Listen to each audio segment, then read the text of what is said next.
ஆண்டவராகிய இயேசு கிறிஸ்துவின் நாமத்திற்கு மகிமை உண்டாவதாக. இந்த நல்ல நாளிலே உங்கள் யாவரையும் நான் வாழ்த்துகிறேன். இந்த நாளின் தியானத்திற்கு என்று தெரிந்து கொள்ளப்பட்ட வேத பகுதி பிலிப்பியருக்கு எழுதின நிருபம் 4ஆம் அதிகாரம் 9ஆம் வசனம். Philippians chapter 4 verse 9. நீங்கள் என்னிடத்தில் கற்றும் அடைந்தும் கேட்டும் கண்டும் இருக்கிறவைகள் எவைகளோ அவைகளையே செய்யுங்கள், அப்பொழுது சமாதானத்தின் தேவன் உங்களோடு இருப்பார். ஆமென்.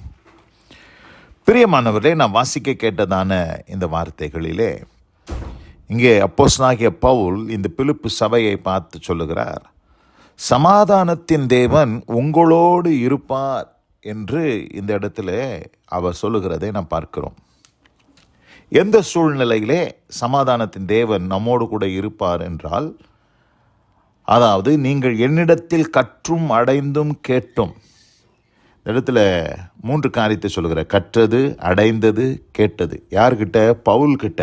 எதெல்லாம் நீங்கள் கற்றுக்கொண்டீங்களோ, எதெல்லாம் அடைந்தீங்களோ, எதெல்லாம் கேட்டீங்களோ, கண்டும் இருக்கிற 4வது ஒன்று சொல்கிறாரு, கண்டும் இருக்கிறவைகள் எவைகளோ. என்னிடத்தில் எதெல்லாம் பார்த்தீங்களோ, என்னிடத்தில் எதெல்லாம் கேட்டீங்களோ, என்கிட்ட எதெல்லாம் நீங்கள் தெரிஞ்சுக்கிட்டீங்களோ, அவைகளை நீங்கள் சும்மா உங்களுடைய மனதளவில் வைத்து கொள்ளவே கூடாது. அதை நீங்கள் உங்கள் வாழ்க்கையில், நடைமுறையில் நீங்கள் அதை அபியாசப்படுத்த வேண்டும். கிறிஸ்துவ வாழ்க்கை என்பது ஏதோ ஏட்டுச் சொரக்காய் கறிக்கு உதவாது என்று சொல்லுகிறது போல, ஏதோ வேதத்தில் எழுதப்பட்ட வார்த்தைகளாகவும், ஏதோ நாம் மனப்பாடம் செய்வதற்காக இந்த வசனங்களெல்லாம் இருக்கிறது என்பதற்காகவும் இல்லை. இந்த வார்த்தைகளெல்லாம் கடைப்பிடிப்பதற்காக, கைக்கொள்வதற்காக, நடைமுறையிலே நாம் அதை செயல்படுத்துவதற்காக தான் ஆண்டவர் இந்த வார்த்தைகள் எல்லாம் கொடுத்திருக்கிறார். அப்படி இந்த நிருபத்தை பவுல் இந்த பிலிப்பு சபைக்கு எழுதும் போது சொல்கிறாரு, நீங்கள் எதெல்லாம் என்னிடத்தில் கற்றுக்கொண்டீங்களோ, அடைந்தீங்களோ, கேட்டீங்களோ, கண்டீங்களோ, இவைகளெல்லாம் நீங்கள் செய்யுங்கள். உங்கள் வாழ்க்கையில், நடைமுறையில், ப்ராக்டிக்கலாக நீங்கள் அவைகளை உங்கள் வாழ்க்கையில் நீங்கள் எக்ஸ்பீரியன்ஸ் பண்ணணும் அப்படின்னு சொல்கிறார். அப்படி செஞ்சிங்கன்னா அப்பொழுது சமாதானத்தின் தேவன் உங்களோடு இருப்பார். அப்பொழுது ரொம்ப தெளிவாக சொல்கிறார். அப்போ தான் சமாதானத்தின் தேவன் நம்மோடு கூட இருப்பார். நம்ம அநேக நேரங்களில் சமாதானத்தின் தேவன் உங்களோடு இருப்பாராக, சமாதானத்தின் தேவன் உங்களோடு இருப்பாராக என்று சொல்கிறோம். ஆனால் நாம் நம்முடைய வாழ்க்கையில் எதையும் கை கொள்ளாமல், கடைபிடிக்காமல், நடைமுறையிலே நாம் அவைகளை செய்யாமல் இருப்போம் என்றால் நிச்சயமாக சமாதானத்தின் தேவன் நம்மோடு இருப்பது கூடாத காரியம்.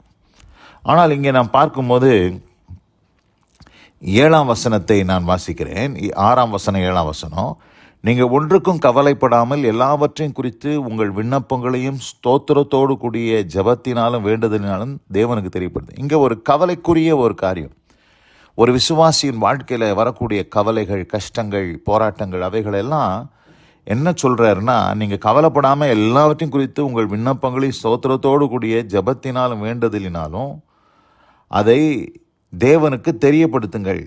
அப்பொழுது எல்லா புத்திக்கும் மேலான தேவ சமாதானம் உங்கள் இருதயங்களை ஆண்டு கொள்ளும். அப்போது இந்த இடத்துல தேவ சமாதானத்தை குறித்து பேசுகிறாரு. தேவ சமாதானம். இன்றைக்கி எல்லாருக்குமே தேவ சமாதானம் இருக்குது. நம்மளுடைய கஷ்டங்களை, கவலைகளை எல்லாவற்றையும் குறித்து நம்ம கவலைப்படாமல் ஸ்தோத்திரத்தோடு, விண்ணப்பங்களை ஸ்தோத்திரத்தோடு கூடிய ஜெபத்தினாலும் வேண்டுதலினாலும் தேவனுக்கு நம்ம தெரியப்படுத்தும் போது தேவ சமாதானம் நம்முடைய வாழ்க்கையில் வருது. ஆனால் வசனத்தை நம்ம கை கொள்ளும் பொழுது, எதெல்லாம் நம்ம கற்றுக்கிட்டோமோ, எதெல்லாம் நம்ம அப்போஸ்தலருடைய வாழ்க்கையில் கண்டோமோ, எவைகளெல்லாம் அவர்களுடைய வாழ்க்கையில் அவர்கள் நடந்த முறைகளை நாம் கற்றுக்கொண்டோமோ, தெரிந்து கொண்டோமோ, அவைகளைப் போலவே நம்முடைய வாழ்க்கையும் நாம் நடைமுறையிலே ப்ராக்டிக்கலாக நம்ம அந்த ஒரு கிறிஸ்டியன் லைஃப்பை நம்ம வாழும் பொழுது சமாதானத்தின் தேவன் உங்களோடு இருக்கிறார். நம்ம ஜெபம் பண்ணி ஸ்தோத்திரம் பண்ணி நம்ம கவலையெல்லாம் ஆண்டவர்கிட்ட தெரியப்படுத்தும் போது தேவ சமாதானம் நம்மக்கிட்ட வருது. அது ஒரு பக்கம், ஒரு நாணயத்தின் ஒரு பக்கம். ஆனால் வசனத்தை கை கொண்டு நாம் வசனத்தின்படி நாம் நடந்தால் சமாதானத்தின் தேவன் உங்களோடு இருப்பார். தேவ சமாதானம் பெருசா, சமாதானத்தின் தேவன் நம்மோடு இருக்கிறது பெருசா? சமாதானத்தின் தேவன் நம்மோடு கூட இருக்கிறது தான் பெருசு. அதனால் பிரியமானவர்களே, நீங்கள் செய்ய வேண்டிய ஒரு காரியம், ஏதோ வசனத்தை கேட்டோம், நல்லா இருந்துச்சு செய்தி அப்படின்னு சொல்லி அந்த செய்திக்கு ஒரு மார்க் போட்டுட்டு நம்ம அதோட அடுத்த செய்தி என்ன அப்படின்றத தெரிஞ்சு கொள்வதை பார்க்கலாம். எந்த செய்திகளெல்லாம் நாம் கேட்டோமோ, எந்த செய்திகளை கொண்டு ஆண்டவர் நம்மோடு பேசினாரோ, அந்த செய்திக்கு நாம் கீழ்ப்படியும் போது நிச்சயமாக சமாதானத்தின் தேவன் உங்களோடு இருப்பார் என்பதிலே எந்த சந்தேகமில்லை. இந்த வார்த்தைகளை கேட்டவங்க ஒவ்வொருவரையும் கர்த்தர் ஆசீர்வதித்து காப்பாராக. God bless you all. Amen, அமேன்.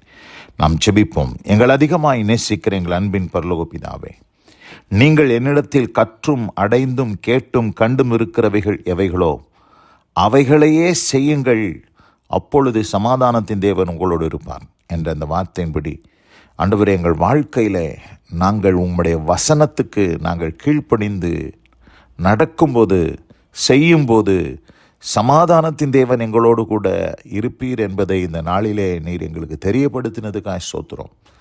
தேவ சமாதானத்தை பார்க்கிலும் சமாதானத்தின் தேவனே எங்களோடு கூட இருப்பார் என்றால் அது எத்தனை மேன்மை உள்ளது என்பதை அறிந்து, சமாதானத்தின் தேவன் இந்த வசனத்தை கேட்கிற பிள்ளைகள் ஒவ்வொருத்தரும் வாழ்க்கையிலும் நீர் நிலைத்திருக்கும்படி நாங்கள் ஜெபிக்கிறோம். ஆசீர்வதித்து காத்துக்கொள்ளும். இயேசு கிறிஸ்துவின் வல்ல நாமத்தில் பிதாவே, ஆமேன், ஆமேன்.